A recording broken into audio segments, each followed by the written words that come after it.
Nou ja, ek moet dan altyd net vir julle sê, dankie vir ons dekorbediening vir die altaar wat gebou is en die vuur wat brand en dit is dan mooi om te sien ook hoe die mense ook interpreteer dit wat hulle sien in die temas wat ons vir hulle deurgee. So ek wil dankie sê vir die moeite wat daar gedoen word ook om dit vir ons mooi ook te maak hiervoor. Nou ja, kom ons begin.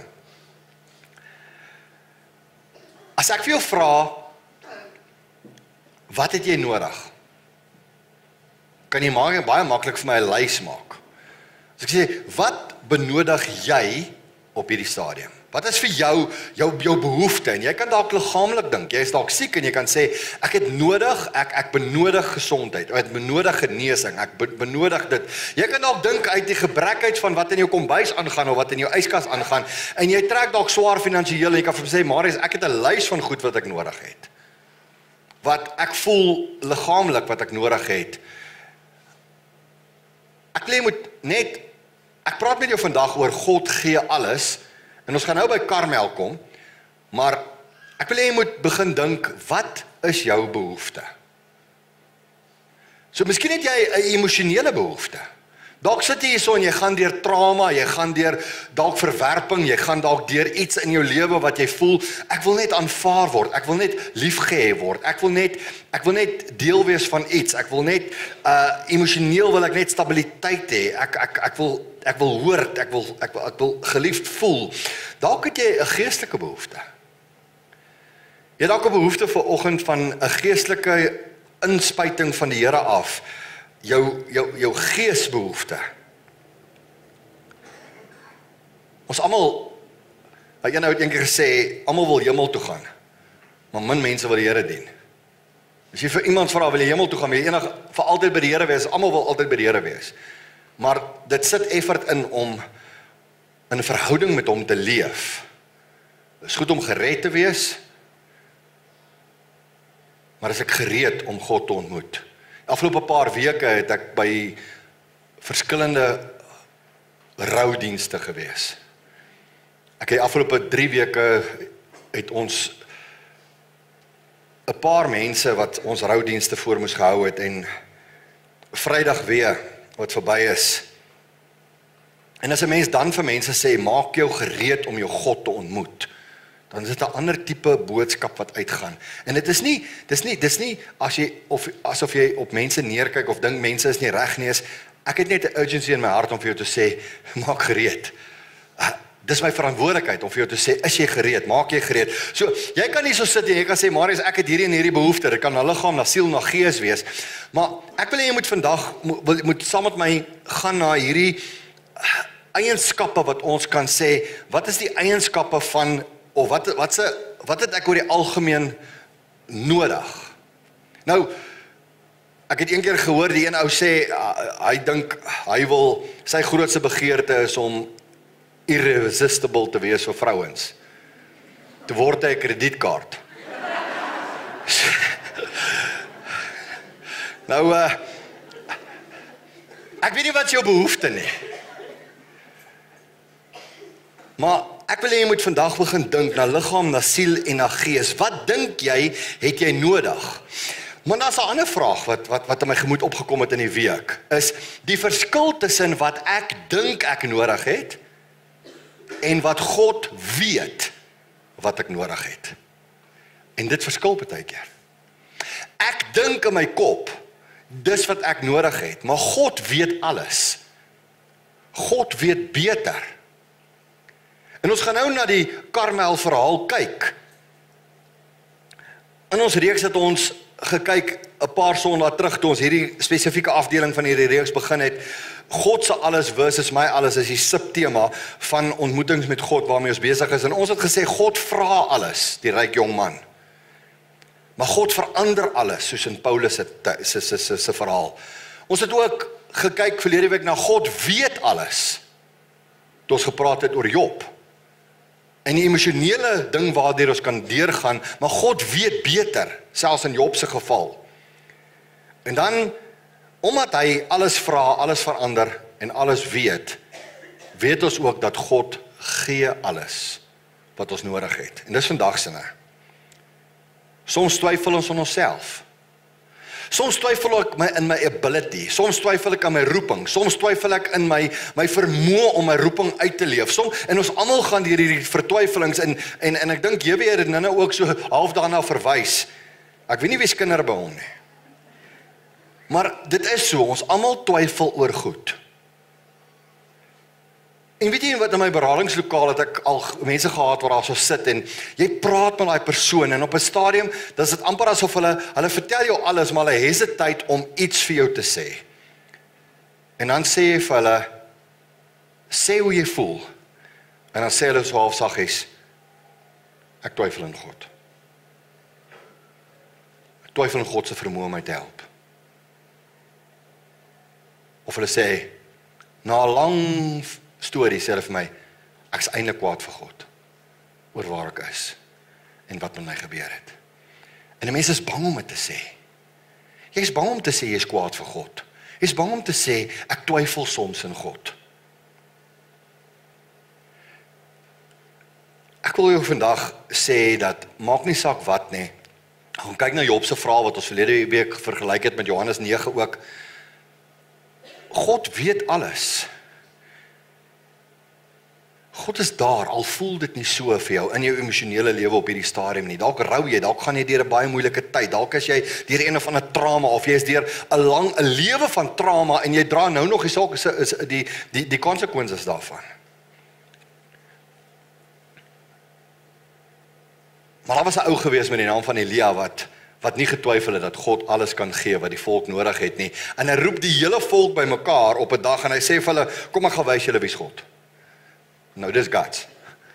Kom ek wys julle wie's God. So lees saam met my. 1 Konings 18 van vers 25 tot 39. Is 'n hele stukkie, maar volg saam met my, ons moet die hele kruks van die storie hê. Daar's eintlik baie meer, jy moet eintlik die hele 1 Konings 17 in aanlees, jy moet eintlik die hele oploop, eintlik vroeër al begin om die hele oploop na Karmel toe te lees, dat jy die impak van die verhaal kan, maar die volk is nou by mekaar, ons is nou amper op die einde, maar ons gaan nou weer terug reverse. Maar kom ons kyk nou wat, hierdie is vir my die hoogtepunt van hierdie verhaal. Hy sê, verder het Elia aan die profete van Baal gesê, kies vir julle een bul en maak dit eerste gereed, want julle is die meeste, en roep die naam van julle God aan, maar julle mag geen vuur maak nie. En hulle het die bul wat hy hulle gegee het, geneem en het gereed gemaak, en die naam van Baal, van die môre tot die middag aangeroep, en gesê, o Baal, gee vir ons 'n antwoord. Maar daar was geen stem en niemand wat geantwoord nie. En hulle het rondgespring by die altaar wat hulle gemaak het. En toe dit middag was, toe raak Elia bietjie arrogant. Toe dit middag was, het Elia met hulle gespot en gesê, roep hard! Hy is mos 'n God. Hy seker in gepeins, hy dink seker. Hy het hom seker afgesonder. Of hy seker op 'n reis. Miskien slaap hy. Hy moet wakker gemaak word. En hulle het hard geroep. En hulle self volgens hulle gebruik met swaarde en spiese stikkend gekerwe, en die bloed het op hulle uitgespuit. Nou, ja, ek bly nie so te worship nie. Hoor ons, spuit die bloed. En toe die middag verby was, dis nou al laatmiddag, hulle is al van vanmôre af besig, en hulle roep en steek mekaar stikkend en is stikkend, en dis 'n bloederige storie daarso. En toe die middag verby was, het hulle begin raas, tot op die tyd wat die spysoffer gebring moet word, maar daar was geen stem, en niemand wat antwoord nie, en geen opmerksaamheid nie. Toe sê Elia vir die hele volk, kom nader na my. En die hele volk het nader gekom na hom, en hy het hulle by die altaar van die Here herstel wat afgebreek was. Daarop neem Elia 12 klippe volgens die getal van die stamme van Jakob se kinders, tot wie die woord van die Here gekom het, om te sê, Israel sal jou naam wees. En hy bou met die klippe altaar in die naam van die Here. Daarna het hy 'n sloot gemaak rondom die altaar, 'n ruimte vir omtrent 2 mate saad is. God die Here, hy is God. Hy sê dit. God die Here, Hy is God. Hy het die altaar gebou. Ons kan iets daarvan, ek wil nie daaroor preek nie, maar ek wil jy moet net oplet. Dus as jy God se teenwoordigheid het, moet jy God se altaar bou. Jy moet effort insit in jou lewe om God in sy teenwoordigheid in jou te kry. Hy sê net die hout gerangskik en die bil in stukke heel bo op die hout gelê. En toe sê hy, maak 4 kruike vol water en giet dit op die brandoffer en op die hout. En hy sê, doen dit vir 'n tweede maal. En het vir 'n tweede maal gedoen. En hy sê, doen dit vir 'n derde maal. En hy het vir 'n derde maal gedoen. So daai hout is nou sopnat, die bil is sopnat, daai voor is vol water, sodat die water rondom die altaar geloop het en ook die sloot wat hy vol water gemaak het. En op die tyd dat hulle die spysoffer bring, daar is ook iets wat jy moet na gaan kyk. Op die tyd wat hulle die spysoffer bring, het die profeet Elia nader gekom en gesê, Here, God van Abraham, Isak en Israel, laat dit vandag bekend word dat U God in Israel is, en dat ek U knegg, en dat ek al hierdie dinge op U woord gedoen het. Antwoord my, Here, antwoord my, sodat die hele volk kan erken dat U, Here, God is.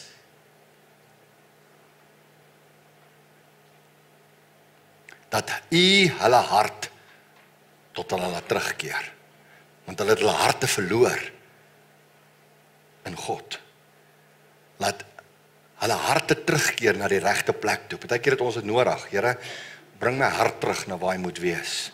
Daarop het die vuur van die Here neergeval en die brandoffer en die hout en die klippe en die stof verteer. Ja, die water wat in die sloot was opgelek. En toe die hele volk dit sien, het hulle op hulle aangesig geval en gesê, die Here, hy is God. Die Here, hy is God. Dis 'n mooi verhaal, maar dit voel vir my partykeer soos 'n unfair fight. Is dit nie so nie? So, ek meen, aan die een kant dink ek, 450 Baalpriesters teen 1, dis dan seker nie fair nie. Maar as 'n mens so daaraan dink, dan dink jy, partykeer dink jy so in jou eie omstandighede. Jy dink, daar's soveel goed teen my. Daar kan 450 redes wees, hoekom jy dink dat dinge nie met jou goed gaan nie.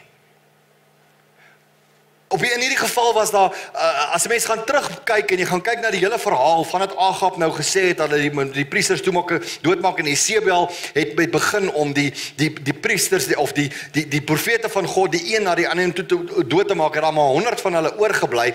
In 2 groepe van 50 het hulle in 'n spilonk weggekruip. Hulle het hulle nog gesplit in 2 groepe ook, dat as hulle die een groep kry, dat die ander groep dan nog alright is. En Obadja, een van die profete, wat ons later mee te doen kry, hy het vir hulle gesorg, dat hulle aan die lewe bly. Terwyl Elia was nog, hy was amper die enigste rondbewegende profeet, wat nog in praktyk, die ander is in hiding gewees. Nou net dit, nee.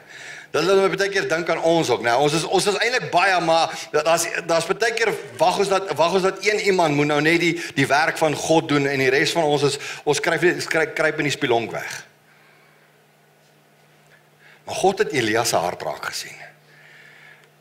En in ons oë kan dit 'n unfair fight wees van 450 teen 1 en in jou omstandighede wat jy vandag hier so sit, emosioneel, fisies, geestelik, hoe ook al, waarmee jy op hierdie oomblik battle in jou lewe, kan jy voel, maar daar's soveel goed teen my. En ek dink ons moet net ons koppe swaai om te sê, dis nie 450 teen 1 nie, dis 1 teen 450. Want die een, wat aan my kant is groter as hulle almal. As jy dink, daar's baie demone, daar's baie van hulle, maar 1/3 van die engele wat geval het, is demone. Daar's 2/3. Ons het nou gesing, onthou daai sang wat ons gesing het, miljoene in gereedheid staan die engele om sy troon, verbuisterd in sy sieraad. Daar is miljoene aan jou kant. Daar's miljoene redes hoekom jy moet survive. Daar's miljoene redes hoekom jy in jou lewe oorwinning moet behaal. En ons kan nie gaan wegkruip in 'n tyd van droogte waarin Israel nou was en in spelonke gaan wegkruip en wag dat God deurbreek as ons nie bereid is om iets te doen nie. Maak dit sin? Dis nie 1 teen 450 en ons is daai ou enetjie nie. Ons onderskat baie keer God se vermoë, God se krag, God se almag. Ek dink altyd aan Elisa wat gebid het toe sy diensknegt vir hom gesê het, Here, maar of hy het nie vir hom uit hom gesê, maar my Heer, daar's soveel mense wat ons omsingel, daar's soveel mense om ons. Hierdie ouens gaan ons doodmaak. Ons is net 2 en kyk, is 'n hele army om ons. Toe sê Elisa het gebid en gesê, Here, open tog sy oë dat hy kan sien. En die Here het die oë van die dienaar geopen, dat hy kon sien, en met eens was die berg vol perde en waans van vuur rondom Elisa. Elisa het vir hom gesê, hulle wat vir ons is baie meer as hulle wat teen ons is. Miskien sit jy vanoggend hierso en jy voel alleenig. Jy voel alleenig in jou stryd. Jy voel alleenig in dit waarmee jy sukkel. Jy voel, ek is God verlate. Die Here het my gelos. Dalk voel jy die kerk het jou gelos, die kerk het jou dalk iewers seer gemaak. Ek praat nie net van ons gemeente nie, maar daar kan jy dalk ver in jou verlede terug, het jy iewers seer gekry, en jy blameer die kerk. Dis nie die kerk nie, dis die mense. Dis nie God nie. Ons as mens kan baie keer sulke groot foute maak. Maar ek wil jou nooi, kom eerder, moenie teruggaan na mense toe nie. Gaan terug na God toe. Gee jou lewe opnuut vir die Here. As jy dink jy is in 'n unfair fight, jy is nie, want hy wat vir ons is groter as enige iets. Hy staan agter ons. As jy dink Goliat is groot, God wat agter Dawid gestaan het, was baie groter as Goliat, dit weet ons. Maar in jou omstandighede sien jy dit nie raak nie. Jy kan vir my sê, Marius, is vir jou lekker maklik om te praat daarvoor, né? Jy is nie waar ek is nie. Ek weet ek is nie waar jy is nie. Ek weet ek ken nie jou omstandighede nie. Maar ek ken die God van jou omstandighede. Ek ken hom. Ek weet. Hy sal jou deurdra. Ek praat vir jou vandag met jou oor God gee alles. Ons het 'n dosent gehad op kweekskool toe ek geswat het, Dominic Coetzee, wat vir ons klas gegee het. Hy het vir ons dogmatiek en goeders gegee. En hy het baie keer dat hy so met ons gepraat oor sonde en sondevergifnis. En ek onthou in een klas het hy so gestaan en hy gesê, dan raak hy so in sy lecture in. Dis amper asof hy sit hom so in tweede rad en dan begin hy al vir ons te preek ook. En dan sê hy vir ons, dan sê hy vir die studente, dan sê hy vir ons, Jesus sê, hy vergewe ons van alle oortredinge. Dan sê hy vir ons, dis alle. Ek sal dit nooit vergeet nie. Dis alle. Sê ons, ja, dominee, alle is alle. Hy sê, onthou het. Want soms vergeet ons dat God ons van alle oortredinge kan vergewe. Dat God groter is as enige oortreding wat ek kan begaan. Dat God groter is as enige omstandigheid waarin ek my kan beleef. Here, open my oë. As jy een ding kan doen, bid in jou omstandighede vandag. Here, open my oë dat ek kan sien. Want dit is nie 450 teen 1 of 1000 teen 1 nie. Dis 1 teen 1000.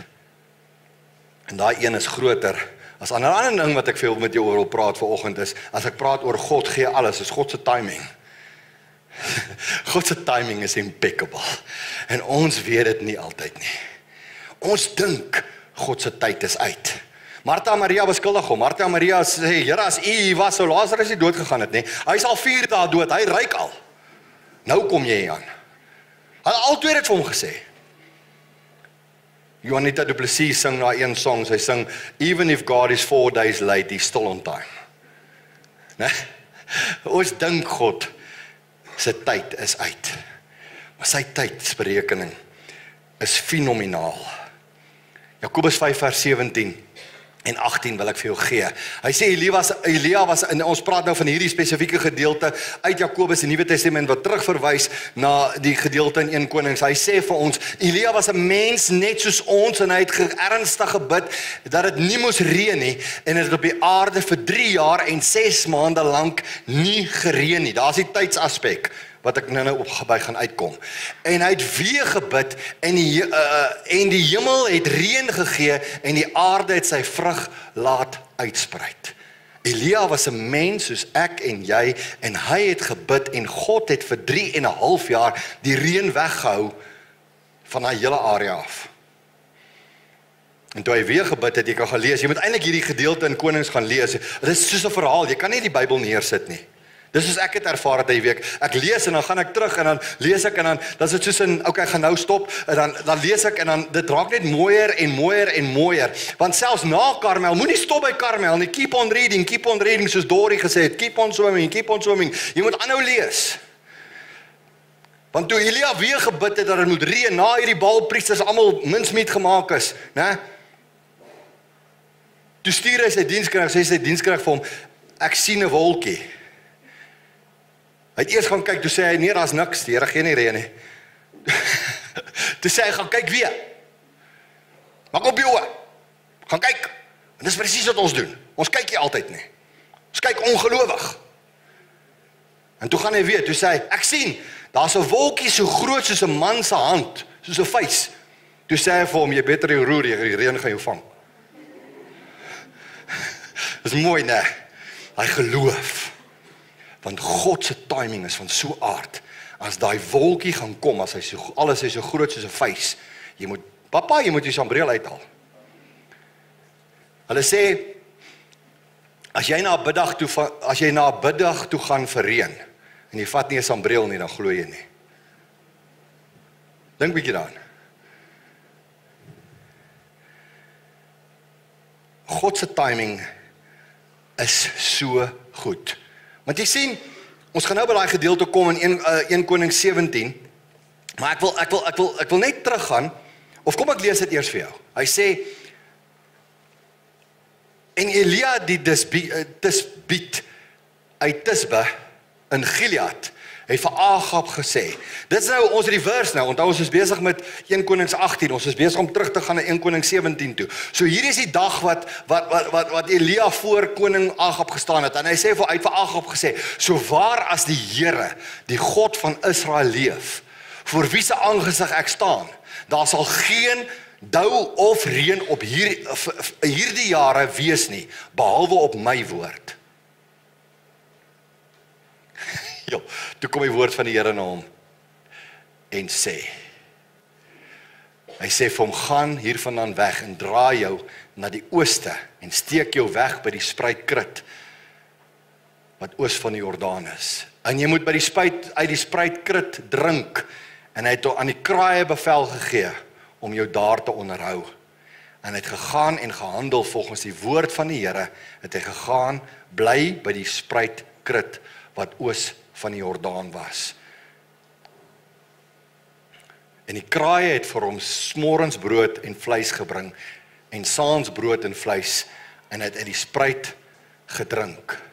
Maar na verloop van tyd het die spruit opgedroog, want daar was geen reën in die land nie. So iets het gebeur, en Elia, gehoorsame aan God, gaan na die spruitkrit toe. Maak nie saak wat jou omstandighede is nie. God gee alles. As jy vir 'n getuitjie met water en brood wat die kraaie vir jou bring, tevrede moet wees, want is God se voorsiening, vat dit uit sy hand uit. Maar dit het so sleg gegaan in Israel. En ek is besig om te werk na 'n punt toe. Het dit so sleg gegaan dat selfs die spruit opgedroog het. Dit wat Elia op staat gemaak het om in die lewe te bly, het opgedroog, want daar was nie meer reën nie.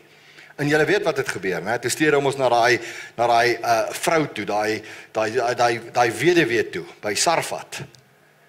En sy het vir hom gesorg met die laaste bietjie meel wat sy gehad het. Inteendeel, ek het ons 'n ander keer ook daaroor gepraat. Die bietjie meel wat oor was, en die bietjie olie wat oor was, het sy gedog, ek gaan nou net genoeg knie een broodjie, want dis al wat ek het, en dan gaan ek en my seun maar doodgaan. Die Bybel sê, sy het stokke bymekaar gemaak om vuur te maak, daar was nie eens meer hout nie, sy het stokke gaan bymekaar maak, en sy het gesê, ek gaan hierdie eet, en dan gaan ek en my seun maar sterf.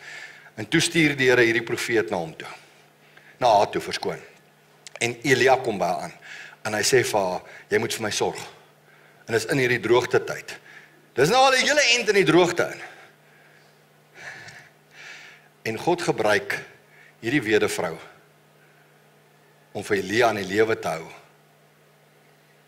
En daai olie en daai meel het nooit opgehou nie, want God gee alles.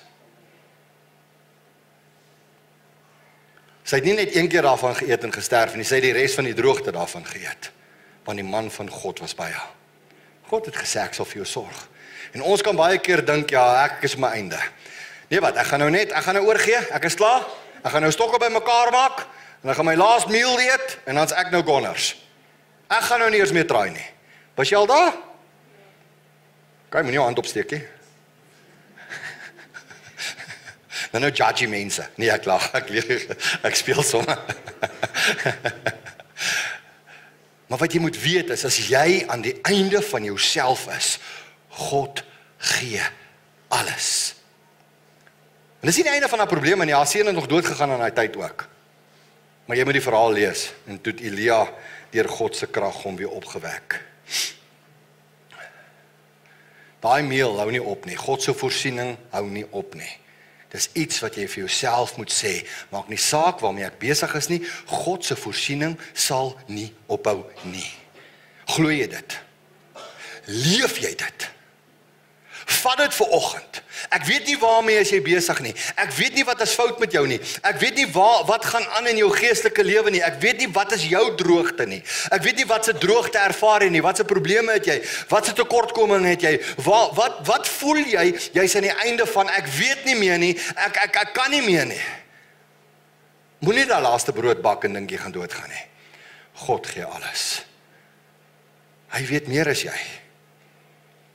Sy meel is onuitputbaar, sy olie is onuitputbaar, sy meel is die voeding wat jy nodig het, sy olie is sy seëninge wat nie kan opraak nie. En moenie vir een oomblik dink dat jy aan die einde van jouself is en dat jy kan nie meer nie. Maar jy sien, selfs toe as kind doodgaan, ek dink sy was moedeloos. Here, maar ek sorg dan nou vir u profeet. Ek meen, ek is besig om my olie en my meel wat ek het met hom te deel, en nou gaan my kind ook nog dood. Maar die Here sê, nee, ek het 'n groter plan. Jy dink, ek is in beheer, jy is in beheer. Ek is in beheer. Ek gaan vir jou oplossing gee wat jy nie glo nie, en daai kind staan op, hy word genees. Jy weet ons altyd in die flieks as jy so gaan en sê hulle 3 years later, ons is daar. Okay. So ons is nou daar, 3 jaar later. Elia het gebid daar by Agab, hy het gesê dit gaan lank nie reën nie, en vir 3,5 jaar sal dit nie reën. Hy het nou nie 'n timeline gegee nie, want hy het self die timeline nie geken nie, maar dit was 3,5 jaar gewees. So na 3 jaar in die droogte, dink jy Agab was nou al so 'n bietjie honger en dors? Ja. Dink jy die volk was nou al 'n bietjie dik vir hierdie droogte? Jy sien God se timing is impeccable. Want jy sien, ek wil vir jou vandag 'n feit gee. As dit na 'n paar maande van droogte, as Elia vir hulle gesê het, kom ons gaan Karmel toe, ons gaan God aanbid, het hulle gesê, nee wat, is okay, Baal is okay. Ons gaan by Baal bly, Baal is shop. Ons is happy. Maar jy sien, hulle moes eers deur hierdie hele droogte tydperk gaan van meer as 3 jaar. En hulle moes op 'n punt kom waar daar niks meer was nie, die spruit het opgedroog, die Jordaan het amper nie meer gevloei nie, daar was nie meer water nie, daar was nie meer kos nie, alles is verby, want God was besig met 'n plan gewees. En toe kom God se oplossing.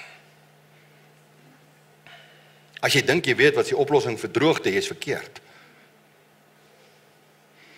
Jy sien, maar dis hulle ook gedink het.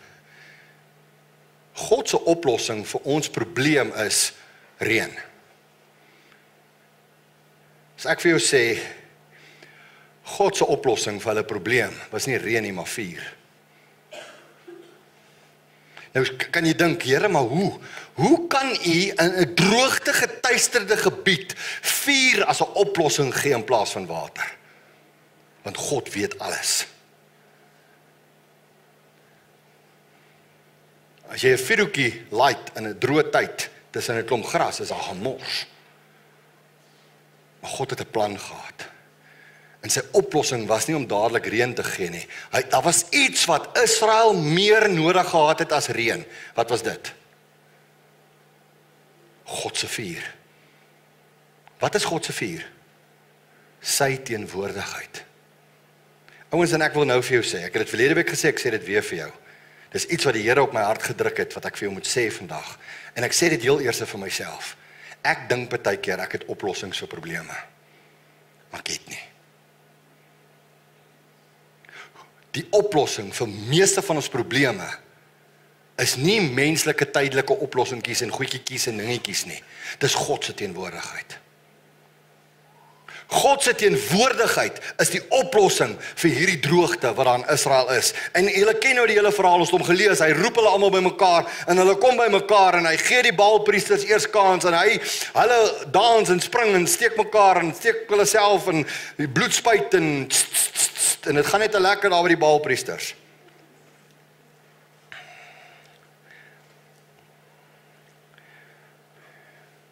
Toe sê Elia vir hulle, kom ek wys julle wat het julle nodig. Julle het iets anderster nodig as wat julle dink. Julle het God se teenwoordigheid nodig. Nou van vroeg in die Ou Testament, daar weet ons dat die teenwoordigheid van God word voorgestel deur vuur. Moses by die brandende bos, die vuur wat nooit doodgemaak kon word op die altaar nie. God het daai altaar aan die brand gesteek in die begin en gesê, hulle mag geen vreemde vuur voor my bring nie, moenie julle eie vuur maak nie, ek gee die vuur. En toe Nadab en Abihu die vuur wou gemaak het, toe boenk, einde van hulle prent. Dis hoe ernstig God sy teenwoordigheid sien in ons lewens. Die oplossing, julle kort God se teenwoordigheid. Jy sien, want die vuur wat moes opgaan van onder na God om hom te verheerlik, om sondebelydenis te doen deur offers, deur spysoffers en drankoffers en brandoffers en sondoffers, het nie meer opgegaan nie. Die Baal was aanbid.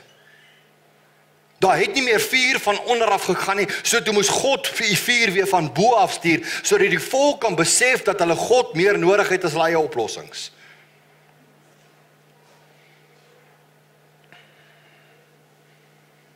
As ek ophou om God te eer en te dien, dan raak God se seën weg. Josua sê op 'n stadium vir die volk, kies wie julle wil dien. Maar ek en my huis, ek sal die Here dien. Josua 24, vers 25. Wat het jy nodig? As ek en jy net vandag hier kan uitstap en sê, Here, ek het U teenwoordigheid in my lewe nodig. Doesn't matter what. Ek maak nie saak of dit nou 'n liggaam, siel of gees, of wat my behoeftes vanoggend is nie. Here, ek het U teenwoordigheid in my lewe nodig. Ahava Familiekerk, wat het julle nodig? Here, ons het U teenwoordigheid nodig. Dis al. Met die oog op Pinkster, wat nou volgende week is, al 7 dae oor. Dan is dit die uitstorting, dan vier ons die uitstorting van die Heilige Gees. 10 dae na Hemelvaart is die uitstorting van die Heilige Gees. 50 dae na die kruis is die uitstorting van die Heilige Gees. Hierdie goed is nie coincidence nie. Hierdie tyd, as ons kan reverse nou in tyd op die Christelike kalender, is die disippels en die volgelinge van Christus, 120 van hulle, besig om vir 10 dae lank God se aangesig en sy teenwoordigheid te soek, met hulle hele hart. Hulle het nie opgehou bid vir 10 dae en 10 nagte en God eendragtig gesoek nie, gaan lees aan Handelinge. En na 10 dae, sê die woord vir ons, is die Gees van die Here uitgestort oor hulle, in die vorm van vuur. God se teenwoordigheid, dis al wat ons nodig het, julle. Ons moet hom soek. Ons moet sy teenwoordigheid soek. Gaan lees Handelinge 2 vers 1 tot 4. Ons sal volgende week daarna verwys, as ek met jou praat oor die uitstorting van die Heilige Gees op Pinksterdag. Ek sluit af. Kom ons probeer 'n bietjie vir 'n slag God se plan. En nie my plan nie. Jy sien, die volk het ook 'n plan gehad. Hulle plan was gewees, ons gaan Baal dien, ons gaan die droogte uitsit, ons behoort alraai te wees. Die oplossing wat hulle gesien het is bietjie reën. God sê nee, ek gaan nie vir julle reën gee nie voordat julle my teenwoordigheid het nie. As julle my teenwoordigheid inbeweeg. Onthou daai vers wat ek nou gelees het, die laaste vers van ons voorgelese gedeelte wat ons nou gelees het, 1 Konings 18 vers 39, val die volk neer voor God op hulle knie en hulle sê, die Here, hy is God. Die Here, hy is God, want hulle het sy teenwoordigheid vir die eerste keer in jare ervaar, dat hy groter is as Baal, dat hy groter is as enige oplossing wat hulle gesoek het. En ek dink dit is tyd dat ons as kerk, en ek praat nie net van 'n halwe familiekerk nie, maar ek praat van die kerk van Christus, die eklesia reg oor die wêreld, dat ons God se plan volg en nie ons eie koppe nie. Jesaja 55 vers 9, want soos die hemel hoër is as die aarde, so is my weë, sê die Here, hoër as julle weë, en my gedagtes as julle gedagtes. En toe ek dit weer gelees het, in die week het ek net gesê, vir die Here gesê, Here, asseblief help my, dat ek altyd dit sal onthou, dat u plan is hoër as my plan. U plan vir my lewe is groter. U oplossing is groter vir my. Ek het baie keer niks anders nodig, as net God se teenwoordigheid nie. So die volgende vraag sou wees, wanneer laas was jy in sy teenwoordigheid? Ek praat nie van in hardloop en gou-gou gebedjie opsit en 7 versies lees en jou Bybel toemaak uit gewoonte nie. Ek praat van wanneer laas was jy genuine in God se teenwoordigheid. Wat jy hom gaan soek het. Daar's 3 redes vir Karmel. Nommer 1 was gewees om die teestanders van God te oorwin. Nommer 2 was om sy profeet te bevestig. Nommer 3 was om sy volk te oortuig dat hy die ware God is. Dis die 3 redes. Dink as in die boekie ook as ek dit nie mis het nie. Jy kan by jouself daai vraag gaan byskryf by elkeen van daai goeters en jy kan sê, hoe kan ek in my lewe, wat is daar in my lewe wat nog oorwin moet word? Karmel was daar om God se teestanders te oorwin. Wat staan in my lewe, in my pad om in oorwinning te leef? Gemaak 'n lys, bely dit voor die Here. Nommer 2, dit was gewees om sy profeet te bevestig. Here, hoe, op watter manier moet u uself nog aan my openbaar? Het u nie al genoeg gedoen nie? Want ons wil die hele tyd hê, die Here moet homself bewys, die Here moet homself bewys, die Here moet homself bewys. Het hy nie al genoeg homself bewys aan ons nie?